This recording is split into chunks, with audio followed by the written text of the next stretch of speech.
Just a disclaimer before this video begins, my barber is out of town at the minute, so see that there? Yeah, that's not normal and it should be gone soon enough.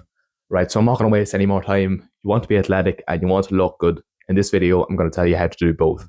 Before we begin, my name is Tig and I help field sport athletes build an aesthetic physique without losing performance and even performing better. So starting off with sprinting. Sprinting is probably the most important exercise for a field sport athlete, just because it does so much. Like, aside from developing speed, it indirectly gets you fitter, it makes you less prone to injury, better change of direction, better elasticity, better power. Like, it's the ultimate plyometric, everything. You need to be sprinting at top speed at least once per week. Ideally 2, probably 3 is probably a bit too much, but 1 to 2 times per week top speed. Now, if you're new to it, of course, be very careful with the volume, because so if you've never sprinted before and you suddenly go into a top sprint, well, chance of injury is pretty high. Don't even think about aesthetics if you're not sprinting once per week. I mean, it also does help you with looking good, because aside from, I think, squats and deadlifts, it is the best exercise for producing high levels of testosterone, and more testosterone makes it easier to build muscle, which will build a more aesthetic physique. Now, before moving on to the actual aesthetics part, I want to cover plyometrics real quick. Now, these are almost as important as sprints, just not quite as, because sprinting is just the best exercise. Plyometrics are close second, I think. Now, at the time of recording my last video, I covered this way more in depth, so I'd advise you checking that out after this one. But basically, plyos, jumps, skips, hops, bounds, they all improve your ability to express force quickly. It's no good at all if you're strong with no explosiveness. Now, of course, being strong is incredibly important. It increases the maximum amount of force you can produce. But if you look at a bodybuilder, have you ever seen a bodybuilder try sprinting or even throwing a punch or something? Obviously, they can produce a lot of force, but if you look at the 1 rep max squat, how long does it take them to do the rep? Like 5 seconds. If you're sprinting, you have 1/5 of a second, not 5 seconds. You don't even have 1 second. You have 1/5 of a second to produce force while sprinting. Do you want to be like them? No, of course you don't. So what I would advise doing is Google them if you have to. Just a variety of maximal and submaximal jumps, plyometrics, hops, skips, bounds, all the stuff like that. Google them if you have to. Do them before every lifting session. So if you're doing full body, do a full body set. Doing lower body, obviously do lower body plyos, and then if you're doing upper body, do upper body plyos. Yeah, before every gym session. Keep them similar to heavy lifts. So say like max effort, low enough reps. Unless you're doing pogos or something, then the reps can be a bit higher. Maybe say 10 to 12 reps.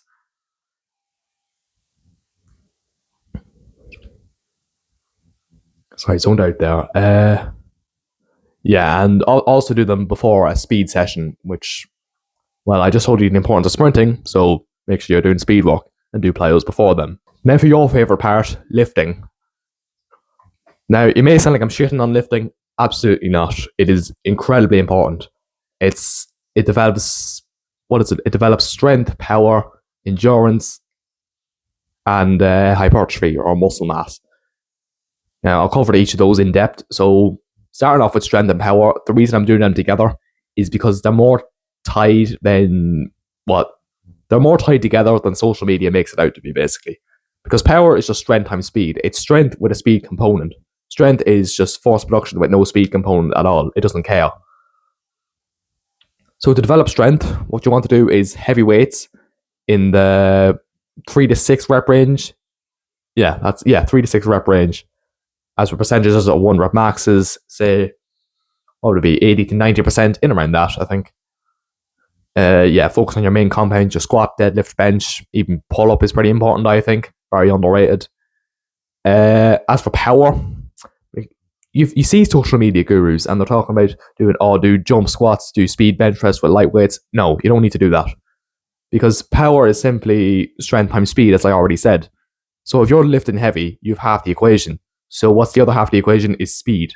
And how do you develop speed? Plyos and sprints.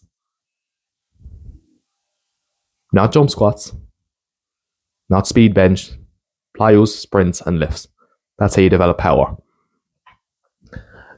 Now for muscular endurance. Now, again, I think this is developed wrong on social media. For this, like, okay, I'll give you an analogy. Say I can squat 120 kilograms, and I can squat more, by the way, just saying. Say I can squat 120 kilograms, and you told me to do as many reps as I can with 100 kilos. How many reps am I going to get? Like, I actually don't know. What would it be? We'll say I get 6 to 8 reps, right? Now let's say I don't train muscular endurance at all, but over the course of a year, I get my squat from 120 kilograms to 150 kilograms. Now ask me to do that 100 kilo rep out again. How many reps am I going to get? A lot more, isn't it? Because it's a lower percentage of my 1 rep max now. So by increasing the maximum weight you can handle, you become better able to endure the lesser weight. Say 150 is up here, 100 is down here, 120 is here. See the difference now?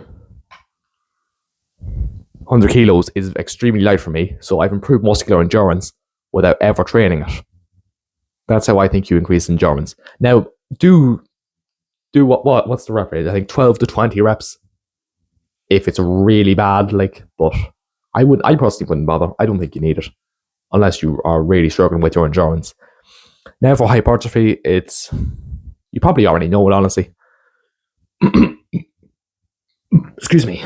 You probably already know how to develop hypertrophy. Do 6 to 12 reps with medium weights. Now, what I personally like to do, even just for time's sake, is do the heavy compounds in the 3 to 6 rep range, so the strength rep range. I do things like rows, incline dumbbell press, all that in the 6 to 12 rep range, in the hypertrophy range, because that develops what's called body armor. And the reason it's called body armor is just muscle, so why it's called armor? Because it genuinely acts as a layer of protection. I'm able to take huge hits without much trouble because I'm the most muscular player on my team. So I'm able to take the most hits. Obviously, muscle without strength is useless and all that, but muscle does act as a layer of armor. One wee thing I like to do for hypertrophy, this is just a fun wee thing you can try yourself. Do it on an isolation exercise. So say, don't do a bench press, do a bicep curl or lateral raise or whatever you want. What you want to do is get a weight light enough that you can go to failure after 15 reps. And so what you want to do is you want to do 15 reps to failure, put the weight down, don't just hold it there because it doesn't work the same. You have to put the weight down or you can just rest on your lap, wait 5 seconds, do another 1 to 2 reps, just go to failure, rest the weight again, then do another 1 to 2 reps to failure. Tell you, you only need to do this for 1 to 2 sets because the pump is incredible. Like, it blew up my biceps, so it did. So final 2 things for this video. Now, these aren't as important. The first one is athletic core work. So like, you probably already know this now, but stuff like crunches and the Russian twists and all the circuits you see, they don't work.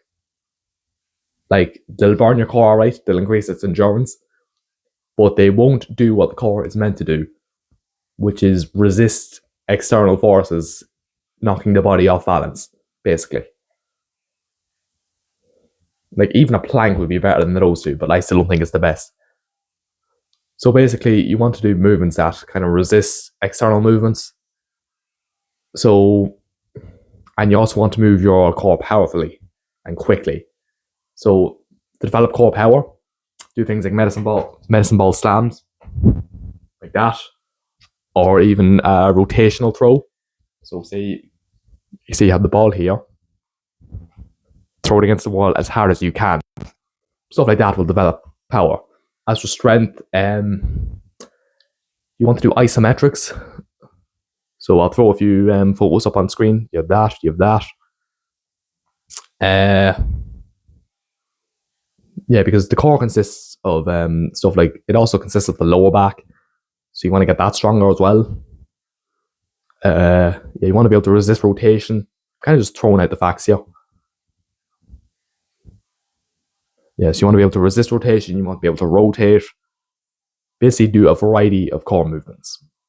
And finally, body fat percentage. I've said this before in previous videos. You don't need to be shredded. Absolutely not. In fact, you probably shouldn't be shredded. But you do need to be lean, especially if you want to get fast and obviously look good, because this is kind of what that channel is also about, looking good. Yeah, so aim to be, I'd say, 10 to 15% body fat. Like, it's that simple. You don't need to be shredded. Absolutely not. Yeah, anything above that, you're carrying unnecessary weight. Anything below that, you're just going to be low on energy. Yeah, it's not a good place to be. Be 10 to 15% body fat. So for a quick actionable step, literally, whatever you're struggling with, apply it. Apply what I said in this video to your actual training, and you'll see results. So that's the end of this video. Hope you all did enjoy. If you did, please be sure to subscribe. It helps me out, and if you really hate me, you can just unsubscribe later. Train to dominate, not just to look good.